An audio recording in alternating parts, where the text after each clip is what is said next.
The stars looked different out here. Captain Jake Morrison stood on the bridge of the HMS Discovery, watching the distant lights through the main viewing window. They had traveled farther from Earth than any human had ever gone before.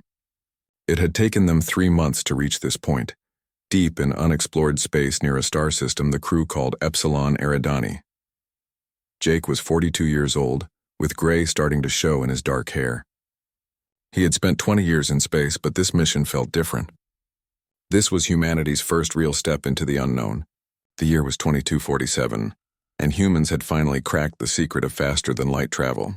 The Discovery was the first ship to test it beyond the solar system. "Captain, we're picking up something unusual," said Lisa Grant, the ship's diplomatic officer. She was 35, sharp-minded and always calm under pressure. Her fingers moved quickly across her control panel. "There are ships approaching our position. Multiple contacts. They're big." Jake felt his heart beat faster. "How big?" "Each one is at least 3 times our size," Lisa said. Her voice stayed steady, but Jake could hear the tension underneath. "They're arranging themselves in a formation around us. Sir, I think they've been waiting for us." The bridge fell silent. Every crew member stopped what they were doing and looked at the main screen. Slowly, shapes began to appear as the ships came closer. They were massive vessels, sleek and dark, with designs unlike anything humans had ever built. There were 12 of them forming a perfect circle around the Discovery. "Are they hostile?" Jake asked. "No weapons charging," said the tactical officer. "But they're blocking all our exit routes. We're surrounded." Before Jake could give an order, the communication system came alive. A voice spoke, deep and resonant, using perfect English. "Human vessel Discovery, you have entered regulated space without authorization. Power down your engines and prepare to be escorted. Resistance will be met with containment." Jake looked at Lisa. She shook her head slightly, meaning she had no idea who these beings were or what they wanted. He took a deep breath and pressed the communication button. "This is Captain Jake Morrison of the HMS Discovery, representing Earth and humanity. We come in peace. We didn't know this space was claimed by anyone." There was a pause. Then the voice returned. "Ignorance of galactic law is not an excuse. You will follow our escort to the regional station. This is not a request." The 12 ships began to move, forming a corridor that pointed away from the star system. The Discovery had no choice but to follow. Jake gave the order, and his ship moved forward, surrounded by vessels from a civilization humans never knew existed. The journey took 6 hours. During that time, Jake called a meeting with his senior officers. Lisa was there, along with Peter Hayes, the chief engineer, Nicole Webb, the science officer, and Danny Clark, who specialized in analyzing alien cultures. They gathered in the small conference room behind the bridge. "Does anyone have any ideas about who these people are?" Jake asked. Nicole pulled up data on her tablet. "I've been scanning their ships. The technology is incredibly advanced. Their power systems alone are centuries ahead of ours. Maybe more. These aren't just explorers or merchants. This is a military force. They knew we were coming," Peter added. He was a big man with rough hands and a practical mind. "Those ships were positioned perfectly to intercept us. Someone has been watching Earth." Danny leaned forward. The way that voice spoke, the formality of it, the mention of galactic law. "This sounds like a government. A big one. And we just walked into their territory without knowing the rules." Lisa nodded. "We need to be very careful here. First contact situations can go wrong quickly. We don't know their intentions, their culture, or their laws. One mistake could be disastrous." "Agreed," Jake said. "When we get to wherever they're taking us, let me do the talking. Be respectful, but don't show fear. We represent all of humanity right now. We need to make a good impression." The station appeared ahead of them like a small moon made of metal and light. It was enormous, easily 100 times larger than the Discovery. Thousands of ships moved around it, coming and going like insects around a hive. The escort ships guided the Discovery to a docking bay that looked specifically designed for smaller vessels. As the ship settled into place, Jake ordered most of the crew to stay aboard. He would go to meet their hosts with only Lisa at his side. They put on their formal uniforms, dark blue with Earth's symbol on the shoulders, and walked to the airlock. The station's atmosphere was breathable, which surprised them both.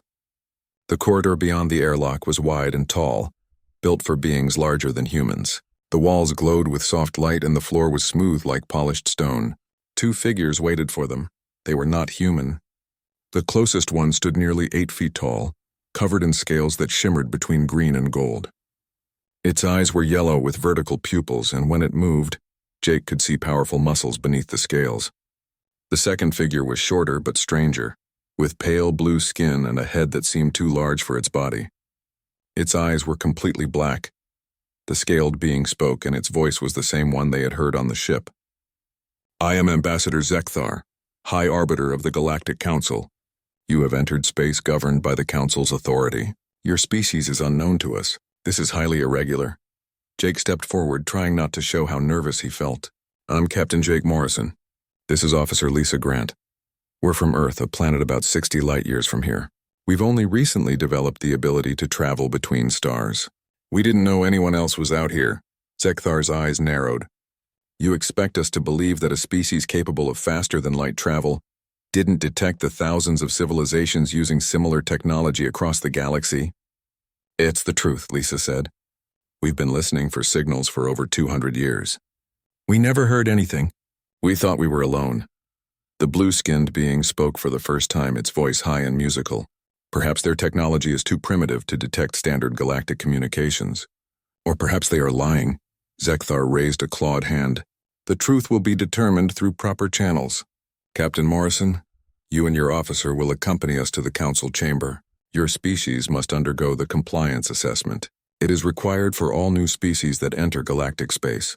"What kind of assessment?" Jake asked. "The council will evaluate whether humanity is suitable for membership in galactic civilization," Zekthar explained. "You will present evidence of your species' worthiness. The council will judge. If you pass, humanity will be welcomed. If you fail, your species will be quarantined to your home system for no less than 1,000 of your years." Jake felt his blood run cold. 1,000 years. That would trap humanity on Earth for generations, maybe forever. And if we refuse to be judged? Zekthar's expression didn't change, but something dangerous flashed in those yellow eyes. "Refusal is not an option. The alternative to assessment is elimination. The Council does not permit unregulated species to move freely through space. It disrupts the order we have maintained for over 50,000 years." Lisa touched Jake's arm gently, a warning to stay calm.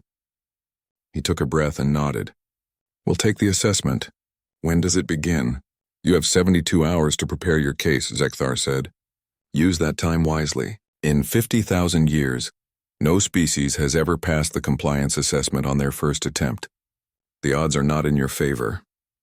The ambassador turned and walked away, his scaled tail sweeping behind him. The blue-skinned being followed. Jake and Lisa stood alone in the massive corridor, the weight of an impossible task settling on their shoulders. 72 hours to save humanity," Lisa whispered. "No pressure." Jake looked back toward the docking bay where the Discovery waited. Inside that ship were 63 crew members who had no idea their species' freedom hung in the balance. He thought about Earth, about the billions of people who would never know they had come within moments of being locked away from the stars forever. "We'll find a way," he said, trying to sound more confident than he felt. "Humans are good at beating impossible odds. We've done it before." But as they walked back to the ship, Jake couldn't shake the feeling that this time, impossible might actually mean impossible. The applause from the viewing galleries grew louder. Zekthar whirled around, his tail lashing in agitation. "Silence," he roared. "This is a formal council proceeding. Such displays are forbidden." But the sound didn't stop. If anything, it intensified. Beings from dozens of species, most of them client races and associate members with limited rights, were openly celebrating. Some were standing. Some were chanting in their own languages. The careful order of the council chamber was breaking down right before everyone's eyes. Jake watched in amazement. He hadn't expected this. His plan had been to make a statement, to plant a seed of doubt about the council's authority. But something bigger was happening, something he hadn't anticipated. The Zenthari representative's mandibles clicked frantically. "This is unacceptable. Security must restore order immediately." "No," said a new voice. It came from one of the platforms Jake hadn't heard from yet. The being was tall and thin, with silver skin that reflected light like a mirror. "Let them express themselves. It has been a long time since we've heard such honest emotion in these halls." Zekthar turned to face the silver being. "Counselor Vashina, this is not the time for philosophical debate. This human has insulted the council and encouraged rebellion." "Has he?" Vashna asked. The Mindari representative's mental voice was calm, almost amused. Or has he simply spoken truths we've been avoiding for millennia? Tell me, Ambassador, when was the last time a species genuinely wanted to join the Council? Not because they feared quarantine or destruction, but because they truly believed in what we represent. The question hung in the air. Zekthar didn't answer. He couldn't because everyone in the chamber knew the truth. Another representative spoke, this one from a species Jake hadn't identified. Its voice was like wind chimes. The human makes valid points. Our assessment process has not changed in thousands of years. Perhaps it is time to reconsider our methods. Reconsider? Zekthar's voice rose. The methods of the Council have maintained galactic peace for 50,000 years. They are not subject to reconsideration because one primitive species objects. But perhaps they should be, Vashna countered. This human captain has done something remarkable. He has made us question ourselves. When was the last time anyone did that? The chamber began to divide. Some representatives argued for immediate punishment of humanity. Others suggested that Jake's words deserved consideration. The unity of the Council, usually absolute, was fracturing. Jake seized the moment. If I may speak? Zekthar glared at him. You have said quite enough, Captain Morrison. Please, Vashna said. Let him finish what he started. I find myself curious about what humanity truly wants. Zekthar gestured angrily, but he stepped aside. Jake moved to the center of the chamber, Lisa beside him. He could feel the eyes of billions watching through the holographic broadcast. Members of the Council, Jake began. I want to be clear about something. Humanity isn't declaring war. We're not threatening anyone. We're not asking to overthrow your government or change your laws. We're simply claiming the same right that every species should have, the right to determine our own path. He gestured to the viewing galleries where the applause had finally quieted. Those beings up there, they understand what I'm saying. Because many of them never had a choice. They were presented with the same ultimatum you gave us. Submit or be destroyed. Join or be quarantined. It's not really a choice at all. The crystalline being on one platform seemed to pulse with light. When it spoke, its voice sounded like breaking glass. You suggest we have conquered rather than welcomed. This is a grave insult, is it? Lisa asked. She pulled up data on her pad again. We've analyzed your membership records. 47 species are listed as voluntary members. But when we looked deeper, we found that 31 of those species faced imminent destruction from natural disasters or hostile neighbors when they joined. They didn't choose the Council. They chose survival. Only 16 species in your entire history joined without some form of coercion, Jake continued. And those 16 species, where are they now? How many hold positions of real power in the Council? How many help make the decisions that affect the entire galaxy? Silence, the answer was obvious. The founding 14 species still held all the real power. Everyone else was just following orders. Zekthar's scales had darkened in color, a sign of extreme agitation. You know nothing of how this Council operates. Nothing of the delicate balance we maintain. If every species did as they pleased, the galaxy would descend into chaos. Maybe, Jake said. Or maybe it would just be messy and complicated and free. Like humanity has always been. He turned slowly, addressing each platform in turn. I understand what you've built here. I understand the appeal of order and stability. But you've achieved that stability by crushing everything that makes species unique. You've created a galaxy where everyone knows their place, where no one questions authority, where conformity is valued above all else. Is that really peace? Or is it just fear wearing a pleasant mask? The gaseous being sparked intensely. You speak of freedom as if it is an absolute good. But freedom without order leads to suffering. Countless species have destroyed themselves through unrestrained conflict. You're right, Jake agreed, surprising everyone. Freedom is dangerous. It's messy. It leads to conflicts and disagreements, but it also leads to innovation, to art, to progress. Every great achievement in human history came from someone who refused to accept the way things were. Someone who questioned authority. Someone who said no when everyone else said yes. He paused, letting his words sink in. That's what I'm doing here today. I'm saying no, not because I want to destroy what you've built, not because I think humanity is superior, but because accepting your authority means giving up the one thing that makes us who we are. And that's a price we're not willing to pay. Vashna leaned forward on the platform. What if we offered you a different arrangement? What if humanity could maintain its independence, while still respecting Council authority and shared space? With respect, Counselor, that's not good enough, Lisa said. Because respecting your authority means acknowledging you have the right to restrict where we go and what we do. We don't acknowledge that right. Space doesn't belong to the Council. It belongs to everyone. The chamber erupted again. Half the representatives were shouting for humanity to be arrested. The other half were arguing among themselves. In the viewing galleries, the client species were no longer silent. They were discussing openly, pointing, gesturing. The perfect order of council proceedings had completely broken down. Zekthar slammed his clawed hand on the platform railing, the sound echoing like a gunshot. Enough, this chaos ends now. Captain Morrison, you have made your position clear. Humanity rejects council authority. Very well. This council will now vote on your fate. Before you vote, Jake said, his voice cutting through the noise, I want to ask one more question. You have no right to ask anything, Zekthar snapped. Let him speak, Vashina insisted. We've come this far. Let's hear what he has to say. Jake looked at each representative carefully. If you quarantine Earth, if you station ships around our solar system to keep us trapped, what happens when we build ships capable of breaking through your blockade? What happens when we advance to the point where we can challenge your enforcement fleet? That will take centuries, the Zenthari representative said. Millennia, perhaps. Probably, Jake agreed. But it will happen eventually. Human history is full of impossible barriers that we've overcome. So what do you do then? Do you keep escalating? Keep using more force? Or do you eventually do what you should have done today, which is recognize that you can't control every species in the galaxy? He took a step forward. Here's what I think will happen. You'll quarantine Earth. You'll feel satisfied that you've maintained your authority, but word will spread about what happened here today. Other species will start questioning. The ones in the viewing galleries, the client races, and associate members who have never had real freedom. They'll remember that one species said no, and some of them will start saying no too. Lisa added, you can try to suppress it. You can use force. But you'll just prove our point. That your authority is based on threats, not consent. And once enough species realize that, your whole system starts to crumble. Zekthar stared at them both. His yellow eyes were unreadable. You believe you can bring down the Galactic Council with words? No, Jake said quietly. I believe you'll bring it down yourselves. By choosing force over justice.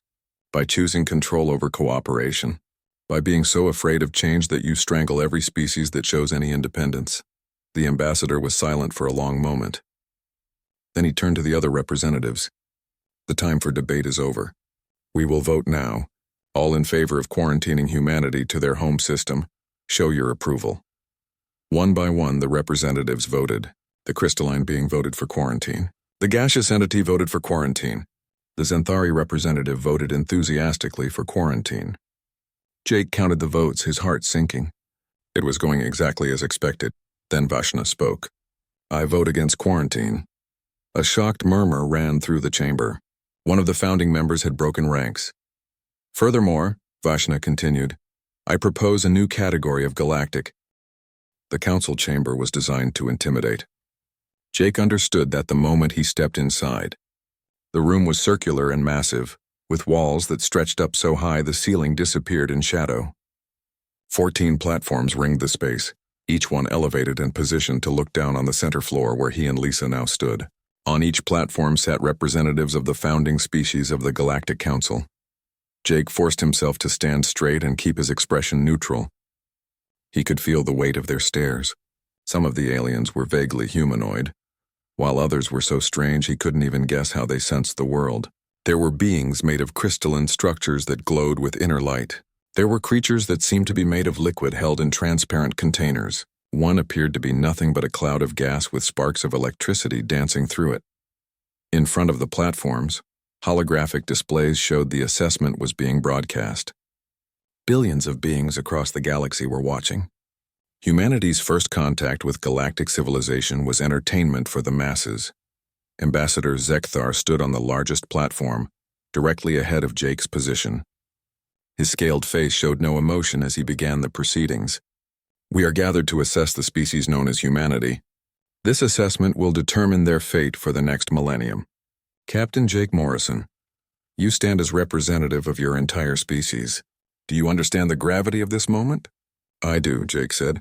His voice echoed in the huge space, amplified by systems he couldn't see. Then let us begin. Zekthar announced. Humanity, you have entered the realm of the Galactic Council without authorization. Your species possesses faster-than-light travel, but claims ignorance of the thousands of civilizations that use this same technology. You present yourselves as peaceful explorers, yet your historical records show endless cycles of warfare and violence. You are divided into competing factions rather than unified under a single government. By every measure we use to evaluate emerging species, you are inadequate. The words hit like physical blows. Jake had expected criticism, but the blunt dismissal of humanity's worth still stung.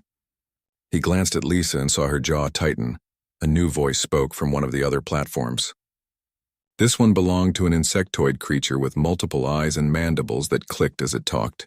The Zenthari Collective has reviewed humanity's cultural data. Your species values individualism above the collective good. This is a fundamental flaw that makes you incompatible with civilized society. The harmony of the galaxy depends on species understanding their place within the greater whole. Humans resist this basic truth. Another representative spoke, this one from the Mindari Empire. The being appeared vaguely humanoid but with pale skin that seemed almost translucent. Its voice echoed directly in Jake's mind, bypassing his ears entirely. We have examined human thought patterns.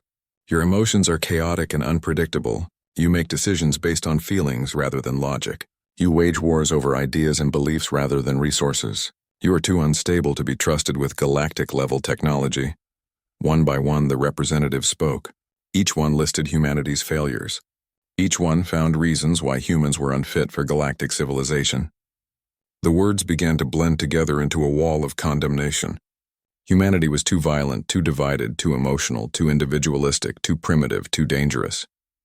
Finally, Zekthar raised his clawed hand for silence. Before we proceed to judgment, the human representatives will have the opportunity to present evidence in their species' defense. Captain Morrison, you may now make your case. This was the moment. Jake felt his heart pounding. Somewhere far away, on Earth, billions of people were going about their lives with no idea that their freedom hung in the balance. He thought about his daughter, about the world she would inherit. Would it be a world of endless stars and possibility, or a prison locked inside one solar system? Lisa activated her datapad and projected images above them. Members of the Council, humanity acknowledges our youth as a spacefaring species, but we offer evidence of our capacity for growth and cooperation. The images showed Earth from space, beautiful and blue. Then scenes of human achievement. The first moon landing, the International Space Station, the Mars colonies, medical advances that had eliminated diseases, technologies that had brought billions out of poverty, art and music from 1,000 different cultures. We are diverse, Lisa continued, but that diversity is our strength, not our weakness. Humans from every continent have contributed to our advancement. We have fought wars, yes, but we've also built lasting peace. We've made mistakes, but we've learned from them. We're not perfect, but we're trying to be better. The council members listened in silence. Some appeared unmoved. Others showed what might have been curiosity. It was impossible to tell. Lisa's presentation continued for 20 minutes, showing humanity's best qualities and achievements. She spoke about the arts, about scientific discoveries, about acts of courage and compassion. She painted a picture of a species that, despite its flaws, had tremendous potential. When she finished, the chamber fell silent. Then Zekthar spoke. Your presentation is noted. However, you have not addressed the fundamental concerns. How will humanity maintain order if every individual believes their personal freedom is more important than the collective good? How will you function in a galaxy governed by law if you cannot even unify your own planet under a single authority? Jake stepped forward. It was his turn now. May I respond to that, Ambassador? Zekthar inclined his head. Speak, Jake took a breath. This was it. The moment everything changed. You ask how humanity will maintain order while valuing individual freedom. You see this as a contradiction. We see it as the foundation of who we are. He gestured to the platforms around him. The Council has maintained order in this galaxy for 50,000 years. That's an impressive achievement. But I have to ask, at what cost? How many species sit on these platforms because they chose to be here, and how many are here because they had no choice? A ripple went through the chamber. Several representatives shifted on their platforms. Zekthar's eyes narrowed. You question the legitimacy of this council? I question whether order maintained through force is really order at all, Jake said. or if it's just control dressed up with better words. The gaseous being sparked with agitation. You dare insult this council? We who have brought stability to a galaxy that would otherwise tear itself apart with conflict? I'm not insulting anyone, Jake said calmly. I'm stating a fact. You gave us 72 hours to prepare for this assessment. We used that time to study your history. Do you know what we found? Not once in 50,000 years has a species passed this assessment on their first attempt. Not once. That's not because those species were inadequate. It's because this assessment isn't designed to be passed. Zekthar stood up straighter. You speak of things you do not understand. Then help me understand, Jake challenged. This assessment isn't about evaluating whether a species is ready for galactic civilization. It's about breaking them, making them desperate. So when you finally let them join after 1,000 years of isolation, they're grateful. They're obedient. They know their place, the chamber erupted. Multiple representatives began speaking at once, their voices overlapping in a cacophony of anger and denial. Zekthar raised both hands and the noise slowly died down. You make serious accusations, the ambassador said, his voice dangerous. Do you have proof of these claims? Your own records are proof, Lisa interjected. She brought up new data on her pad. We analyzed every species that eventually gained council membership. Before their quarantine, they were diverse, independent, creative. After 1,000 years of isolation and rejection, they emerged uniform, obedient, and much less innovative. The pattern is consistent. This assessment doesn't evaluate worthiness. It manufactures compliance. The Xanthari representative clicked its mandibles rapidly. This is outrageous. We have nurtured countless species, guided them toward enlightenment. You've domesticated them, Jake said, like humans once domesticated wolves and turned them into dogs. Tame, useful, obedient. The chamber fell into shocked silence. No one had ever spoken to the council this way. The holographic displays showed that viewership numbers were climbing. Half the galaxy seemed to be watching now. Zekthar's voice was ice. You understand that this defiance will not be tolerated? That humanity has sealed its own fate with these accusations? We understand perfectly, Jake said. Which brings me to the real reason we're here. Officer Grant and I have discussed your assessment. We've reviewed your requirements for council membership. We've considered the price of joining your civilization. He paused, making sure every representative was focused on him. Humanity appreciates the opportunity to present our case. We're grateful that you've taken the time to evaluate us, but after careful consideration, we've reached a decision. Lisa joined him, standing shoulder to shoulder. Together they faced the council. We're not applying for membership, Jake said clearly. We're rejecting it. The silence that followed was absolute. It stretched for seconds that felt like hours. Then chaos erupted. Representatives shouted in a dozen. The conference room aboard the HMS Discovery felt smaller than usual. Jake sat at the head of the table, looking at the faces of his senior officers. They had 18 hours left before the assessment began, and they still had no clear plan. Show me what we've learned, Jake said. Nicole stood up and activated the wall screen. Images and data filled the display. The Galactic Council is made up of 14 different alien species. They've controlled this region of space for over 50,000 years. That's longer than human civilization has existed. She changed the image to show a complex organizational chart. They have thousands of member worlds, but not all members are equal. There's a hierarchy. The founding species sit at the top. They make the rules. Below them are associate members who have limited voting rights. At the bottom are client species, basically servants who do whatever the council tells them to do. What about species that don't want to join? Lisa asked. Nicole's expression darkened. That's the problem. According to the data they gave us, the council doesn't really accept neutrality. If you're in their space, you follow their rules. Species that refused to join were either conquered or pushed into tiny areas of space. Some were completely wiped out. Danny added his findings. I've been studying their culture and laws. The council values order above everything else. They believe the galaxy would descend into chaos without central authority. Individual freedom isn't really a concept they respect. Every species has its place, and stepping out of that place is considered dangerous. Peter slammed his hand on the table. So they're dictators. They dress it up with fancy words and councils. But at the end of the day, they rule through fear and force. That's essentially correct, Danny said. But here's what really concerns me. I looked at records of previous compliance assessments. In 50,000 years, hundreds of species have taken this test. Not one has passed on the first try. Not one. The room went quiet. Lisa finally spoke. What happens to species that fail? They get quarantined to their home system, Nicole answered. The council puts up a blockade. Any ship that tries to leave is destroyed. The species stays trapped until the council decides they've learned their lesson. That usually takes 1,000 years, sometimes longer.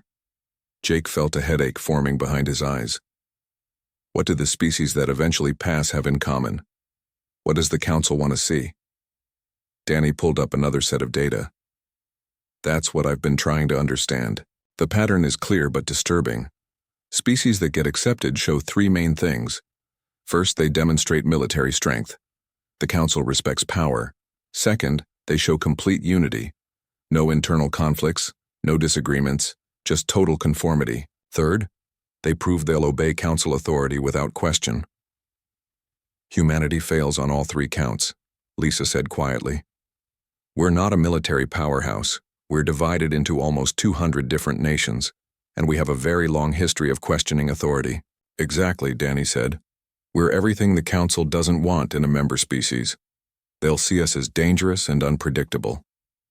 Jake stood up and paced around the room. His mind was racing, trying to find an angle, any advantage they could use. What if we play to their expectations? We show them our military technology, talk about Earth unifying under a world government, promise to follow their laws. We could try, Lisa said, but she didn't sound convinced. But we'd be lying. Earth doesn't have a world government. Our military technology is primitive compared to theirs, and I don't think we should promise to obey laws we haven't even read yet. She's right, Peter said. Besides, they'll see through lies. They've been doing this for 50,000 years. They know every trick. Jake stopped pacing and leaned against the wall.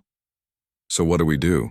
We can't pass their test playing by their rules, but if we don't take the test, they'll either quarantine us or worse. Nicole had been quiet, staring at her datapad. Now she looked up. What if we don't try to pass their test? Everyone turned to look at her. Explain, Jake said. Nicole stood up, her excitement growing. We've been assuming we need to convince the council that humanity deserves to join them. But why? Why do we want to join a government that doesn't respect freedom? Why should we prove ourselves worthy to people who treat most of their members like servants? Because the alternative is being locked in our solar system forever, Lisa pointed out. Maybe, Nicole said. But what if there's a third option? What if instead of asking to join the council, we reject the entire premise? What if we tell them we don't need their approval? Peter leaned forward. Keep talking. Look at their history, Nicole continued. For 50,000 years, every species has come before them asking for acceptance. Every species has played by their rules. They've never faced a species that simply said no, that refused to acknowledge their authority. Danny was nodding now. It's risky, incredibly risky. But she might be onto something.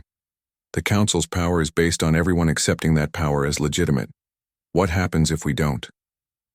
They could attack us, Lisa said. They have the military force to destroy Earth. Could they? Peter asked. Think about it. They rule over thousands of worlds. They have client species watching everything they do. If they destroy an entire planet just for saying no, what does that say about them? They claim to be the guardians of galactic order, but that would be genocide. Jake's headache was getting worse, but his mind was starting to see possibilities. It would make them look weak. If they have to use force to make us obey, it proves their authority isn't as absolute as they claim. Exactly, Nicole said. Their power is based on the illusion that everyone wants to be part of their system. We'd be breaking that illusion. Lisa shook her head. This is insane. We're talking about defying the most powerful government in the galaxy. We're one small ship representing a species that just learned how to leave our own solar system. They'll crush us. Maybe, Jake said slowly. Or maybe they can't. Not without exposing themselves. not without showing every other species in the galaxy that the Council's authority is based on threats, not justice. He sat back down at the table and looked at each of his officers. Let me ask you all a question. Why did we come out here? Why did humanity build this ship and send us into deep space? To explore, Peter said. To learn, to see what's out there. To find others, Lisa added.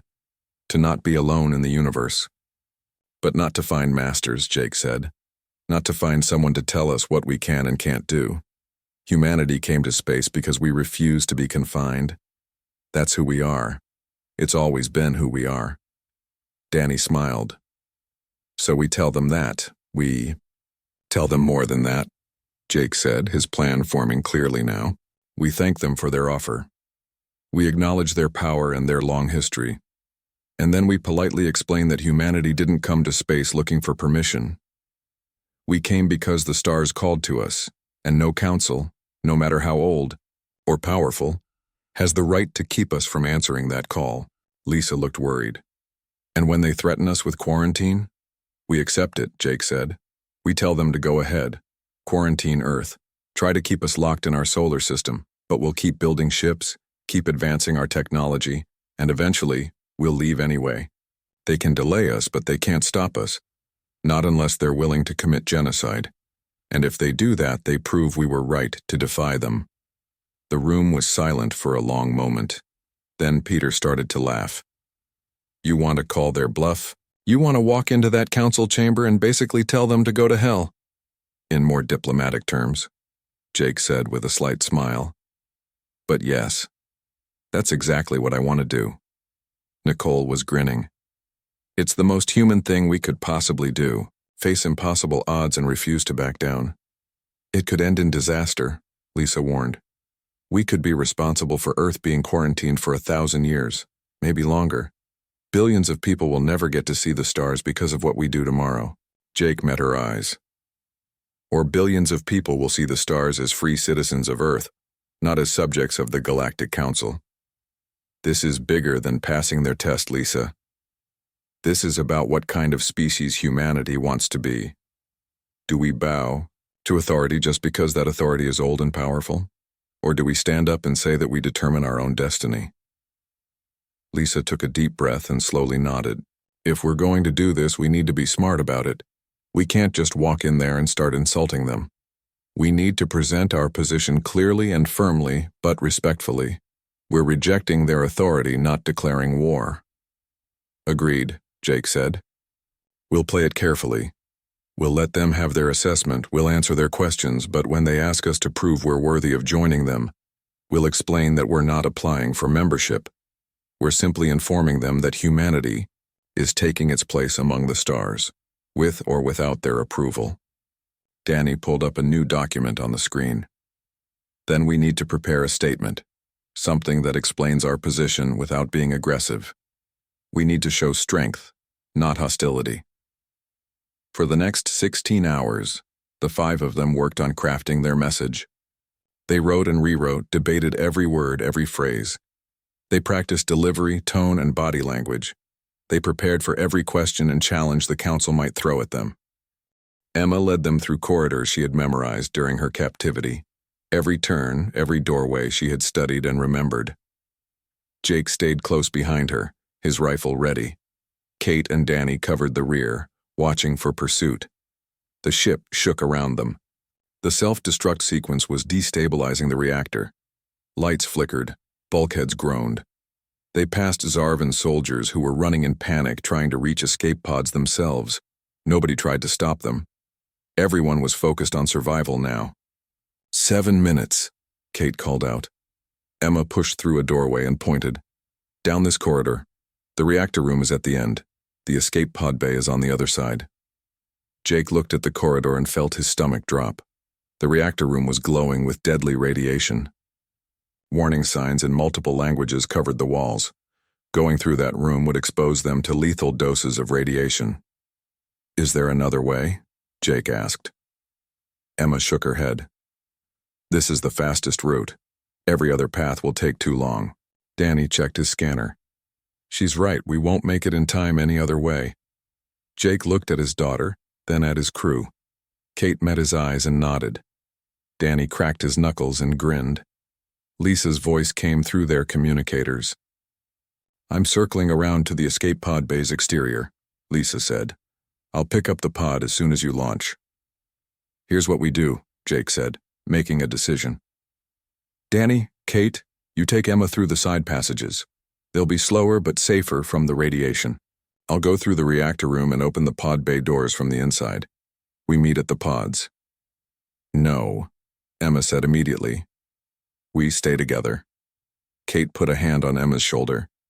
"Your dad has the best armor and the most radiation resistance training. He can survive it." "We can't." Emma's eyes filled with tears. "Dad, please. Don't leave me again." Jake knelt down and looked into his daughter's eyes. "I'm not leaving you.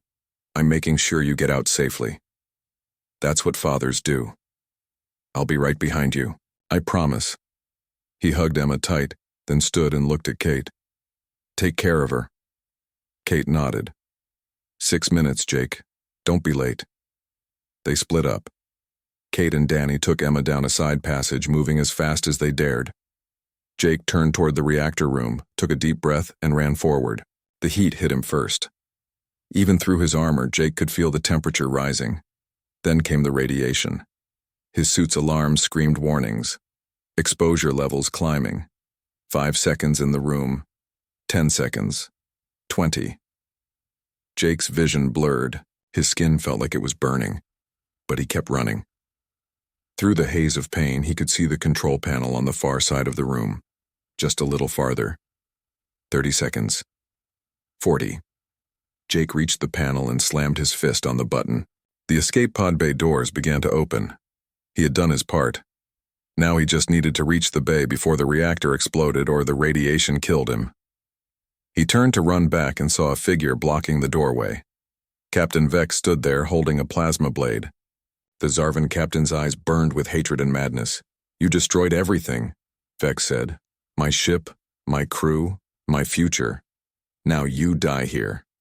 "Get out of my way," Jake said, his voice rough with pain and determination. Vex laughed and charged. The plasma blade hummed through the air, aimed at Jake's head. Jake barely dodged, his reflexes slowed by radiation sickness. The blade passed close enough that he felt the heat. They fought in the reactor room, surrounded by deadly radiation and failing systems. Vex was fast and skilled, enhanced with combat augments. But Jake was fighting for his daughter. He was fighting to keep his promise. Jake blocked the plasma blade with his rifle. The weapon melted, but it gave him time to draw his pistol. He fired twice. Vex's armor absorbed the shots and kept coming. The Zarvan captain slashed again. This time the blade caught Jake across the ribs. Pain exploded through his side. Jake fell back, blood running down his armor. 4 minutes, Kate's voice said through his communicator. "Jake, where are you?" Jake could not answer. He was too busy staying alive. Vex pressed his attack, sensing victory. The plasma blade came down in a killing blow. Jake caught Vex's arm and twisted. His training took over, even through the pain and radiation. He used Vex's momentum against him, throwing the Zarvan captain off balance. The plasma blade fell from Vex's hand. They grappled, 2 warriors fighting to the death. Jake's strength was fading, but his will was not. He thought of Emma, waiting for him. He thought of his promise. He would not break that promise. With a final burst of strength, Jake broke Vex's grip and grabbed the plasma blade. He drove it through the captain's armor and into his chest. Vex made a gurgling sound and collapsed. 3 minutes, Kate's voice said urgently. Jake staggered toward the door. Every step was agony. His vision was darkening, but he could see the escape pod bay ahead. Kate and Danny stood at the entrance, waving frantically. Emma was with them, her face pale with fear. "Come on, Dad," Emma was screaming. "You can make it." Jake ran, or tried to. His legs were not working right. He stumbled and almost fell. Danny rushed forward and grabbed Jake's arm, helping him along. Together they reached the escape pod bay. The pods were small ships designed for emergency evacuation. Kate already had one open and ready. They piled inside, Jake collapsing into a seat. Emma grabbed his hand and held tight. 2 minutes, Kate said, sealing the pod door. Launching now. The pod shot out into space just as the Iron Vault's reactor reached critical. Behind them, the massive prison ship exploded in a brilliant flash of light. The shockwave hit the pod and sent it spinning. Lisa was there, the Ranger matching their velocity and catching the pod with a magnetic grapple. Within seconds, they were inside the ship's cargo bay. The pod doors opened and they stumbled out. Jake tried to stand, but his legs gave out. Danny and Kate caught him, lowering him to the floor. Emma knelt beside him, tears streaming down her face. "Dad, stay with me," Emma said. "Please don't die." Jake looked at his daughter and smiled. "Not dying. Just need some rest. You're safe now. That's all that matters." Lisa brought medical supplies, and Kate began treating Jake's wounds. The radiation exposure was bad, but not fatal. The burns and cuts would heal. Jake Morrison would survive. As they flew away from the debris field, news of the battle spread through the galaxy at light speed. The Zarvan Syndicate was destroyed, its leadership dead and its operations in ruins. The message was clear to every criminal organization in known space. Do not threaten Jake Morrison or his family. 3 days later, they returned to Haven's Rest. Jake was still recovering, but he insisted on walking home under his own power. Emma stayed close to his side, never more than an arm's length away. Kate decided to stay on the planet. She took a small house near Jake's and started working as a security consultant for the colony. Danny and Lisa settled nearby as well. The crew that had fought together now became a family watching over each other. Life slowly returned to normal. Emma went back to school. Jake made breakfast and helped with homework. But things were different now. Emma was stronger, more confident. She had faced the darkness and survived. Jake was more protective, but also more proud. His daughter had proven she was brave beyond measure. One evening, they sat on the porch watching the sunset. Emma leaned against her father, both of them content in the peace and quiet. "Dad," Emma said after a long silence, "can I ask you something?" "Anything," Jake said. "Why are the aliens so afraid of you?" Jake was quiet for a moment, thinking about how to answer. Finally, he said, "Because I protect what I love. And there's nothing in this galaxy more dangerous than someone fighting for their family." Emma thought about that. She remembered how her father had come for her, fighting through impossible odds. She remembered Captain Vex's fear when she told him Jake was coming. She understood now. "I was scared," Emma admitted, "but I tried to be brave like you." Jake hugged her close. "You were incredibly brave. I'm so proud of you, Emma. You survived and fought back in your own way. That takes real courage." "Will the bad guys come back?" Emma asked. "No," Jake said with certainty. "They learned their lesson. The whole galaxy learned. You're safe now." As the sun set, casting golden light across the peaceful colony, news continued to spread through the galaxy. Not just about Jake Morrison, but about his daughter Emma, the 10-year-old girl who had sabotaged a prison ship. The child who had stared down her captors without breaking. In bars and trading posts across 1,000 worlds, aliens told the story. They spoke with respect and caution about the Morrison family. The father who could not be stopped, the daughter who would not be broken. And in quiet homes on Haven's Rest, Jake and Emma Morrison lived their simple life, surrounded by friends and family who would protect them with their lives. The galaxy's deadliest human had retired again. But now everyone knew that if you threatened his family, retirement would end immediately. And the last thing you would see would be Jake Morrison coming for you. No mercy, no forgiveness, no escape. That was the legend. That was the truth. And it was a lesson the galaxy would never forget.